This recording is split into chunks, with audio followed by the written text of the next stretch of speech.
We can't disclose this technically to anyone or you're breaking federal law. You can say there are COVID patients being admitted for COVID, but they're considered COVID until it's ruled out.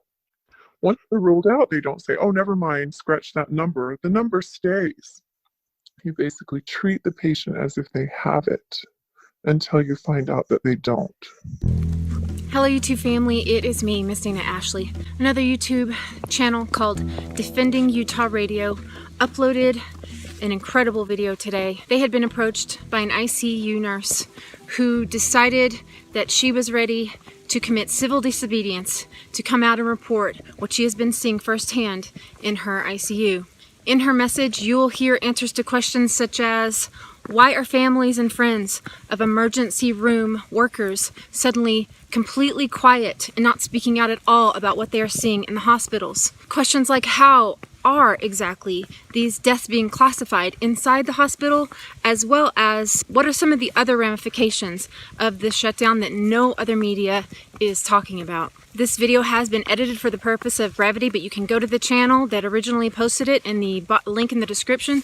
I also went ahead and gave subtitles to this woman's voice because it has been altered, but do go to their channel because they say that they have more whistleblowers like this stepping up in the near future.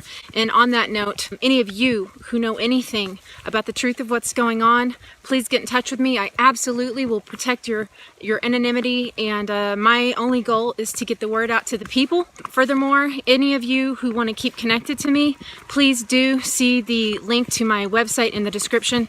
Get me your email so that we can stay connected in case I do get taken down from YouTube, because as you know, that's what's going on now. All right, God bless you guys. I love you, and talk to you soon. Brave medical whistleblowers have decided to come forward so that the public can know the truth. Yeah, I have worked in the medical field for over 30 years, all in Utah, mostly intensive care and in all areas of intensive care. Every time I'm there, basically every day something is changing. Some new policy, some new... Is that a mandate, or is that coming from... mandates from the company that we as nurses need to follow. Yeah. And many of them don't make any medical sense. Every time I'm there, I find out something new, and it just blows my mind that such rational, educated people are acting in such an irrational way, and harm is being done.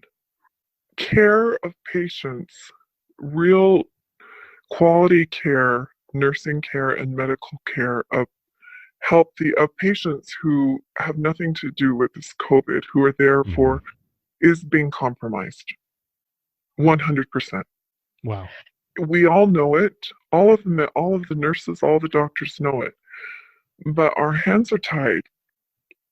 You speak reason and you try and reason, and basically what it is do what you're told.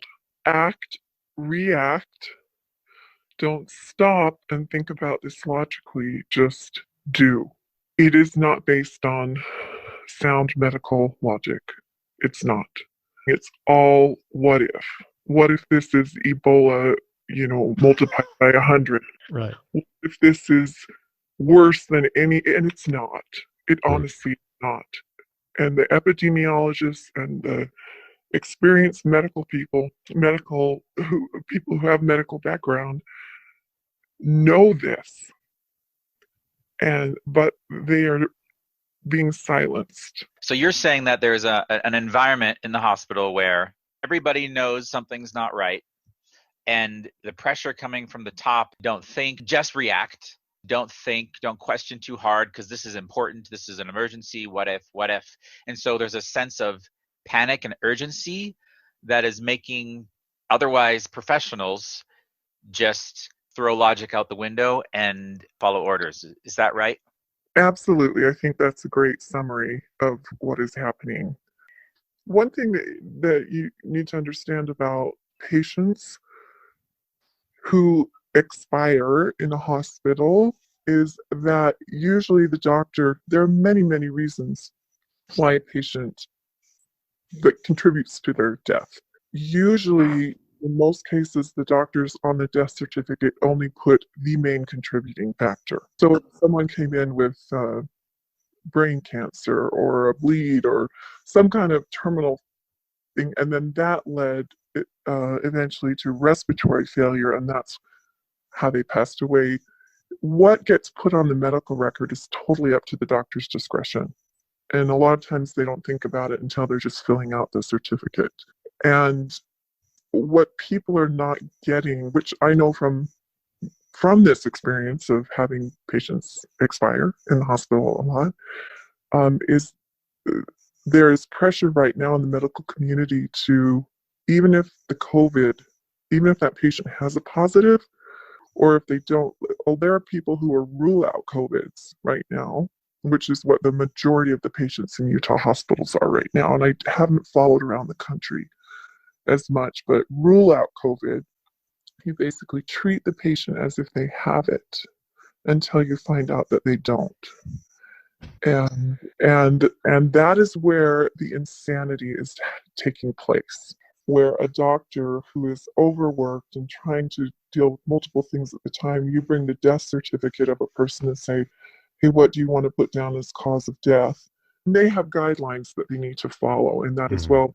But sometimes I don't think they're doing anything, sinister with it. But I do know that there is a push, and I don't know if it's coming from administration or where it's coming from the World Health Organization, the CDC, I don't know, that if a patient dies, if they are COVID positive, you put COVID as the cause of death. I think that the HIPAA rules are being manipulated, are being used to the advantage of those who want to not disclose information that would actually make people more at ease and go, oh, this person was a brittle diabetic. Oh, they had obese, all these other things. There was a patient who passed away in a nursing home under hospice care, which means you're basically you're dying because they had I don't know how they ended up getting a COVID test. That's bizarre that you would do that on a hospice patient, but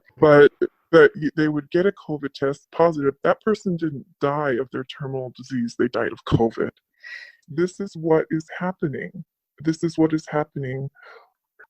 That's the issue, is our hands are tied. We can't disclose this information to the media.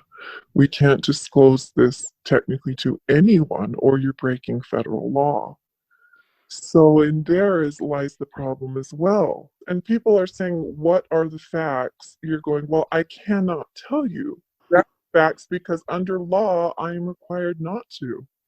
It's a tough situation to try and wake people up because they want to hear exactly why you're saying what you're saying, but you can't tell.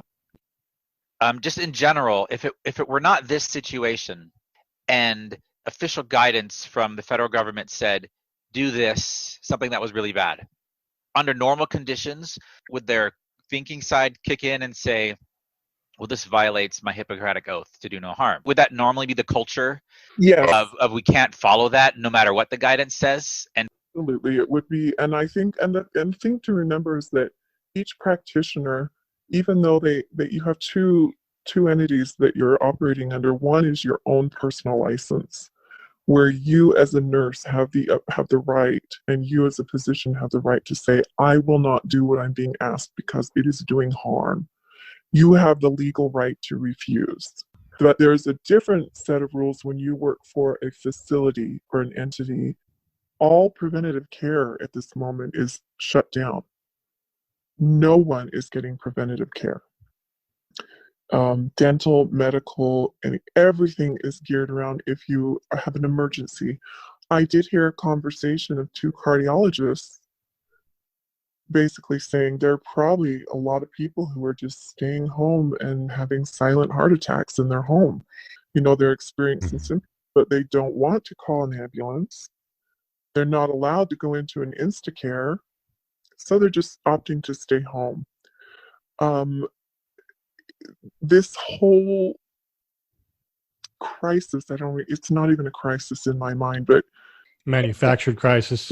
yes. And the other issue is organ donation. I don't know if you've researched or looked into this at all, but donor services, they have been nearly completely shut down at this point in placing organs for the recipient list.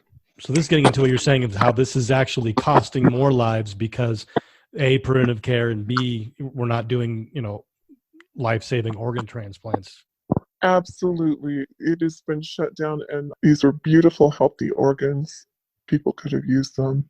All the hype that's going on about this, is it as dangerous as everybody's saying? What's the real data showing us?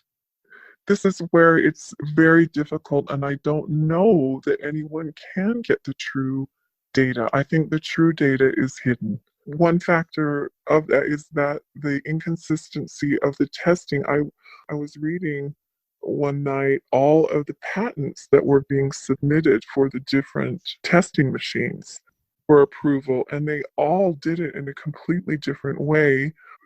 And as the lab worker said, you don't know for sure. You can't say 100% positive that if their test comes back. Some are being sent out to facilities. Some of them are done in facility, and every one of these are not uniform testing. So there you've got that issue. Then you've got that comorbidities are not being taken into account. They're not being reported. And then you can say there are COVID patients being admitted for COVID, but they're considered kind of COVID until it's ruled out. Once they're ruled out, they don't say, oh, never mind, scratch that number. The number stays. I can't tolerate the dishonesty and the lack of integrity and the giving in to the emotional side of it. We're acting as if everyone has end stage AIDS. We have an immune system that is constantly being bombarded by invaders that our body just takes care of it, and we don't skip a beat. Mm-hmm. They're treating every single staff member and patient as if they have no intact immune system. They're not facing it with rationality. There's no I don't hear anyone saying, hey, do this to strengthen your immune system. Get outside, get sunshine, eat healthy food. Any of your unhealthy habits that stress. Here's the thing: stress is one of the top producing. When you produce cortisol in your body and you get this stress response, your immune system is weakened. The fear, it's fear of the unknown. It's taking advantage of uneducated people who do not understand how their bodies work and do not understand the physiology of the amazing immune response that your body produces. Mm-hmm. And they don't understand the basic concepts of freedom and liberty. This is the prime environment and situation for people to come in and take control. The population right now is prime to be subject to tyranny. And what can I do about it personally? I can do something like this.